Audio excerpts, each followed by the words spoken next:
നമ്മുടെ നാട്ടിലുള്ള ഏതെങ്കിലും മരുന്ന് കടയുടെ മുന്നിൽ കുറച്ച് നേരം നിന്നാൽ ഒരുപാട് പേര് രോഗവിവരം പറഞ്ഞ് മരുന്ന് മേടിക്കാൻ വരുന്നവരായിരിക്കും. അതാണ് ഒരു ആവശ്യം.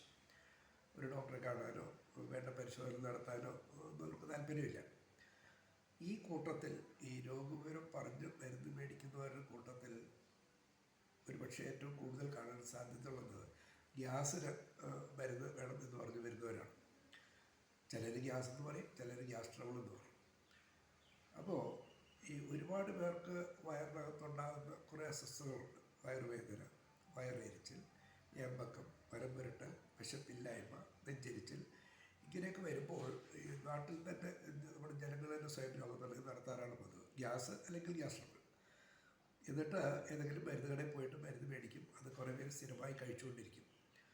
എനിക്കൊരു വലിയൊരു അനുഭവം ഉണ്ടായത് 2004 ഒരു അധ്യാപകനെ പരിചയപ്പെട്ടു. അപ്പോൾ അധ്യാപകൻ എന്നോട് വളരെ ദുഃഖത്തോടു കൂടി പറഞ്ഞത് അച്ഛന് അന്നനാളത്തിൽ ക്യാൻസറാണ് എന്നുള്ളതാണ്. അപ്പോൾ ഞാൻ അദ്ദേഹത്തോട് ചോദിച്ചു, ഇത് നേരത്തെ ശ്രദ്ധിക്കാതെ പോയത് എന്തുകൊണ്ടാണ്? അച്ഛന് നെഞ്ചരിച്ചിലായിരുന്നു. ഞങ്ങൾ ഒരുപാട് ചികിത്സിച്ചു ഗ്യാസ് ട്രബിൾ എന്ന് പറഞ്ഞിട്ട്. ഒരു ആശ്വാസം കിട്ടാതെ സംഗതി കൂടുതൽ ഗുരുതരമായി അച്ഛൻ ആഹാരം കഴിക്കാൻ പോലും പ്രയാസമായപ്പോഴാണ് ഞങ്ങളൊരു വലിയ ആശുപത്രിയിൽ പോയതും പരിശോധന നടത്തിയതും. അപ്പോഴേക്കും ഒരുപാട് വൈകിപ്പോയിരുന്നു എന്നാണ് അദ്ദേഹം പറഞ്ഞത്. ഇതാണ് നമ്മുടെ നാട്ടിൽ ഈ സ്വയം രോഗനിർണയം നടത്തലും രോഗവിവരം പറഞ്ഞ് മരുന്ന് മേടിച്ച് കഴിക്കലിൻ്റെ അനന്തര ദുരന്തം എന്ന് പറയുന്നത്. ഈ സാധാരണ ഈ നല്ല അല്ലാത്ത ആഹാരശീലങ്ങളുണ്ട് കുറേ പേർക്ക്. അത് ഒരുപാട് പേരിൽ ദഹനേന്ദ്രിയത്തിൽ ഒരുപാട് പ്രശ്നങ്ങളുണ്ടാകാൻ കാരണമാകുന്നുണ്ട്. ഉദാഹരണത്തിന് ഈ നമ്മളൊക്കെ ഹോട്ടലുകളിലൊക്കെ പലപ്പോഴും പോകുമ്പോൾ കാണുന്നത് ആദ്യമേ സപ്ലയർ ഒരു ഗ്ലാസ് വെള്ളം കൊണ്ടുവന്ന് വയ്ക്കും. നമ്മുടെ ആൾക്കാർ ആഹാരം കഴിക്കുന്നതിന് മുമ്പ് ഈ ഒരു ഗ്ലാസ് വെള്ളം എടുത്ത് കുടിക്കും. ഈ വെള്ളം കുടിക്കുമ്പോൾ സംഭവിക്കുന്നത് നമ്മുടെ വാക്യത്തുള്ള ഉമിനീര്, ദഹനരസത്തിൻ്റെ ആദ്യ ഭാഗമാണത്. ഇതങ്ങ് ഡൈലൂട്ട് ചെയ്ത് പോകും. പിന്നെ നമ്മൾ കഴിക്കുന്ന ആഹാരം ദഹിക്കണമെങ്കിൽ ഈ ദഹനരസങ്ങൾ ആദ്യമായി ഉണ്ടായിട്ട് വേണം. നമ്മൾ നേരത്തെ കേൾക്കുകയും പറയുകയും ചെയ്യാറുള്ളൊരു കാര്യമുണ്ട്. ആഹാരം പതുക്കെ കഴിക്കണം, നല്ലപോലെ ചവച്ചരച്ച് കഴിക്കണം. ഈ ചവച്ചരയ്ക്കണമെന്ന് പറയുന്നത് ഈ ഉമിനീരുമായിട്ട് കൂടുതൽ നമ്മുടെ ആഹാരം യോജിച്ച് ദഹനത്തിൻ്റെ ആദ്യ ഭാഗം അവിടെ നടക്കുന്നു എന്നുള്ളതാണ്. അപ്പോൾ ഈ വെള്ളം കുടിക്കുമ്പോൾ അതങ്ങ് പോകും. യഥാർത്ഥത്തിൽ അത് മാത്രമല്ല, മറ്റു പലരും ചെയ്യാറുള്ളത് ഈ ആഹാരം കഴിക്കുന്നതിൻ്റെ ഇടയ്ക്കിടയ്ക്ക് വെള്ളം കുടിച്ചുകൊണ്ടിരിക്കും. അപ്പോഴും ഇത് തന്നെയാണ് സംഭവിക്കുന്നത്. ഈ ദഹനരസങ്ങൾ അങ്ങ് ഡൈലൂട്ട് ചെയ്ത് പോകും. പിന്നെ നമ്മൾ ദഹനത്തിൽ നിന്ന് ഒരുപാട് സമയമെടുക്കും. ഇതിൻ്റെ ഭാഗമായിട്ടും വയറിൽ ഒരുപാട് അസ്വസ്ഥതകളുണ്ടാകും. അപ്പോൾ സത്യം പറഞ്ഞാൽ നമ്മൾ നല്ല ആഹാരശീലം എന്ന് പറയുന്നത് ആഹാരത്തിന് 1 മണിക്കൂർ മുമ്പ്, അത് ചായ ആയാലും കാപ്പി ആയാലും വെള്ളമായാലും 1 മണിക്കൂർ മുമ്പ് കുടിക്കാം. അതുപോലെ 1 മണിക്കൂർ ശേഷം കുടിക്കാം. അപ്പോൾ ഇത്തരം പ്രശ്നങ്ങളൊക്കെ ഉണ്ടാകാനുള്ള സാധ്യതകൾ തീരെ കുറവായിരിക്കും. വേറെ നമ്മുടെ നാട്ടിലുള്ള ഒരു ശീലം ഒരുപാട് പേർ കാണുന്നത് ഈ ആഹാരം കഴിച്ചു കഴിഞ്ഞ ഉടനെ പഴം കഴിക്കും. ഇതും നല്ലതാണ് എന്നാണ് പലരും വിശ്വസിക്കുന്നത്.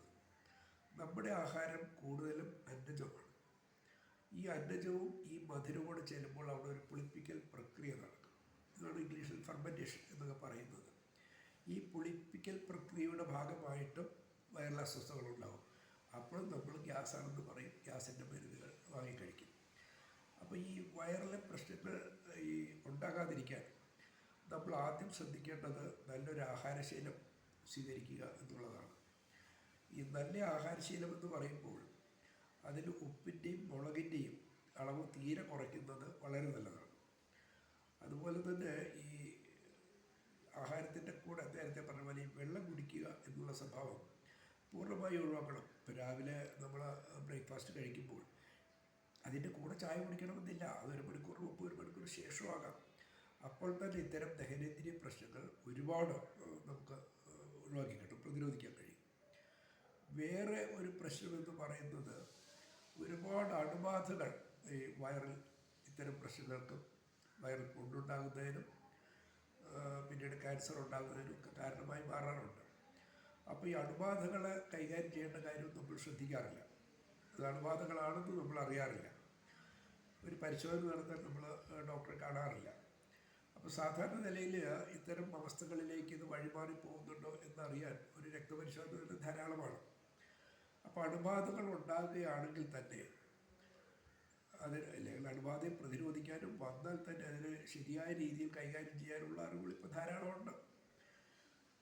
അതിലേറ്റവും ശ്രദ്ധിക്കേണ്ടത് നമ്മൾ ഈ പഴകിയ ആഹാരങ്ങൾ, പ്രത്യേകിച്ച് പോപ്പിലൊക്കെ പിടിക്കാൻ സാധ്യതയുള്ള ആഹാരങ്ങൾ ഒഴിവാക്കുക. എപ്പോഴും ഈ പുതിയ ആഹാരം, ചൂടുള്ള ആഹാരം തന്നെ കഴിക്കാൻ ശ്രമിക്കുക എന്നുള്ളതാണ്. വേറെ ശ്രദ്ധിക്കേണ്ട ഒരു കാര്യം, നമ്മൾ ആയുർവേദത്തിൽ തന്നെ ഈ വൈറൽ പുണ്ണ് വരാതിരിക്കാനും അതിനെ പ്രതിരോധിക്കാൻ വന്നാൽ അതിനെ ശരിയായ രീതിയിൽ കൈകാര്യം ചെയ്യാനുള്ള ഒരുപാട് ഔഷധങ്ങളുണ്ട്. അപ്പോൾ ഏറ്റവും ഇതിൽ ഈ ലളിതമായ ഔഷധങ്ങളെന്ന് പറയുന്നത് നമ്മൾ സ്ഥിരമായി നമ്മുടെ കുട്ടികൾക്ക് കൊടുക്കാറുള്ള അഷ്ടചൂർണം അതിന് യോജിച്ചൊരു ഔഷധമാണ്. അത് ഈ രോഗാണുക്കളെ പ്രതിരോധിക്കാൻ വരെ ശേഷിയുള്ളതും ഈ ദഹനേന്ദ്രിയ വ്യവസ്ഥയുടെ പ്രവർത്തനങ്ങൾ മെച്ചപ്പെടുത്താനും ഏറെക്കുറെ വയറിലെല്ലാ പ്രശ്നങ്ങളും പരിഹരിക്കാനും അത് സഹായിക്കുന്നതാണ്. അതുപോലെ തന്നെ വേറൊരു ഫലപ്രദമായ ഔഷധമാണ് ഹിഗ്ഗുവജാതി ചോറ്. വളരെ ലളിതമായ ഔഷധയോഗങ്ങളാണിത്. ഇതിൽ ഇത്തരം ഗുരുതരാവസ്ഥകളെ പ്രതിരോധിക്കാനുള്ള എല്ലാ കഴിവുകളും ഈ മരുന്നുകൾക്കുണ്ട്. അത് കൊടുത്തു നോക്കിയാൽ കൃത്യമായിട്ട് അത് അനുഭവത്തിൽ. കാരണം ഇവരുടെ രോഗശമനം ഈ അസ്വസ്ഥകളിൽ മാത്രമല്ല, രക്തപരിശോധനകളിൽ വരെ അതിൻ്റെ ഫലം നമുക്ക് കാണാൻ കഴിയും. അപ്പോൾ സാധാരണ ഇത്തരം മരുന്നുകൾ കഴിക്കാനും വളരെ സിമ്പിളാണ്. അതും ഇതുപോലെ ആഹാരത്തിന് 1 മണിക്കൂർ മുമ്പോ 1 മണിക്കൂർ ശേഷമായിരിക്കണം കഴിക്കാൻ നല്ലത് എന്നുള്ളതാണ്. അതുപോലെ തന്നെ വേറെ ഒരുപാട് മരുന്നുകളുണ്ട്. ഇതിൻ്റെ പേരിവിടെ പറയുന്നില്ല. കാരണം ഈ ചികിത്സയുടെ ഭാഗമായി നമ്മൾ ഉപയോഗിക്കുമ്പോൾ അതൊരു ഡോക്ടറെ കാണുകയും അദ്ദേഹം പറയുന്ന പരിശോധനകൾ നടത്തുകയും ചെയ്തതിന് ശേഷമായിരിക്കണം. അപ്പോൾ ഗ്യാസ് എന്ന് നമ്മൾ പൊതുവെ ഒന്ന് പറയാതെ ഇത് വളരെ ഗൗരവത്തിൽ തന്നെ കാണും, വയറുള്ള അസ്വസ്ഥത. അപ്പോൾ അത് പരിഹരിക്കാൻ ഈ വളരെ ലളിതമായ ഇത്തരം ഔഷധങ്ങൾ ഇപ്പോൾ സുലഭമാണ്. അത് എന്തും മാർക്കറ്റിലുള്ളതാണ്. വളരെ ലളിതമായ ഔഷധ യോഗങ്ങളാണിത്. ഇതിൻ്റെ ഒരു പ്രത്യേകത എന്താണെന്ന് വെച്ചാൽ, ഇത് ഈ പൊതുവെ ആയുർവേദ മരുന്നുകൾ വളരെ പതുക്കെയാണ് ഫലപ്രദമാണ് നാട്ടുകാർക്ക് ഒരു വിശ്വാസമുണ്ട്. അത് അബദ്ധവിശ്വാസമാണ്. ഇത്തരം മരുന്നുകളിലൂടെ ഈ വലിയ രോഗങ്ങൾ വരാനുള്ള സാധ്യത പ്രതിരോധിക്കാമെന്ന് മാത്രമല്ല, ഇതിൻ്റെ ഏറ്റവും വലിയ നേട്ടം ചികിത്സാനന്തര ദൂഷ്യഫലങ്ങൾ ഒന്നും തന്നെ ഉണ്ടാവുകയില്ല എന്നുള്ളതാണ്. അപ്പോൾ അതുകൊണ്ട് ഈ അടിവരയിട്ട് പറയാനുള്ളത്, വയറിൽ എന്തെങ്കിലും അസ്വസ്ഥതകൾ കാണുകയും അത് നീണ്ടകാലം നിലനിൽക്കുകയുമാണെങ്കിൽ ഒരു ഡോക്ടറെ കാണണം എന്നുള്ളത് തന്നെയാണ്. ഈ വയറിൻ്റെ അസ്വസ്ഥതകളിൽ ഏറ്റവും പ്രധാനപ്പെട്ട വേറൊരു കാര്യമുള്ളത്, മനസ്സിൽ നീണ്ടകാലം ഈ ഉത്കണ്ഠയും മാനസിക സംഘർഷവുമായി നടക്കുന്നവരിൽ വയറിൽ പ്രശ്നങ്ങൾ ഉണ്ടാകാനുള്ള സാധ്യത കൂടുതലാണ്. കാരണം വയറും നമ്മുടെ മനസ്സുമായിട്ട് വളരെ അടുത്ത് ബന്ധപ്പെട്ട് കിടക്കുന്ന ഒരു വ്യവസ്ഥിതിയാണ്. അതാണ് നമ്മൾ കടുത്ത മാനസിക സംഘർഷമുള്ള സമയത്ത് നമുക്ക് ആഹാരം കഴിക്കാൻ പറ്റില്ല. കാരണം ദഹനേന്ദ്രിയത്തിലെ ദഹനരസങ്ങളുടെ ഉത്പാദനം ശരീരം നിർത്തിവെക്കുന്നു എന്നുള്ളതാണ് അതിൻ്റെ പ്രത്യേകത. പലരും കണ്ടില്ല, ആദ്യമായിട്ട് സ്റ്റേജിൽ കയറുമ്പോൾ ഒരു തൊണ്ട ഉണങ്ങിപ്പോകും.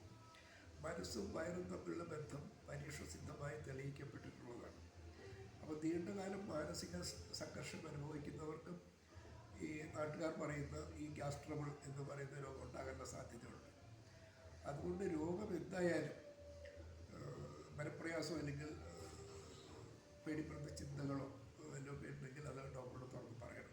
ഈ ഗ്യാസ് ട്രബിൾ എന്ന് പറഞ്ഞു പോകുന്നവർ കടുത്ത മാനസിക സംഘർഷം അനുഭവിക്കുന്നവർ നമുക്ക് ഈ പ്രത്യക്ഷത്തിൽ മനസ്സിലാക്കാൻ കഴിയുന്ന ചെറിയ ലക്ഷണങ്ങളുണ്ട്.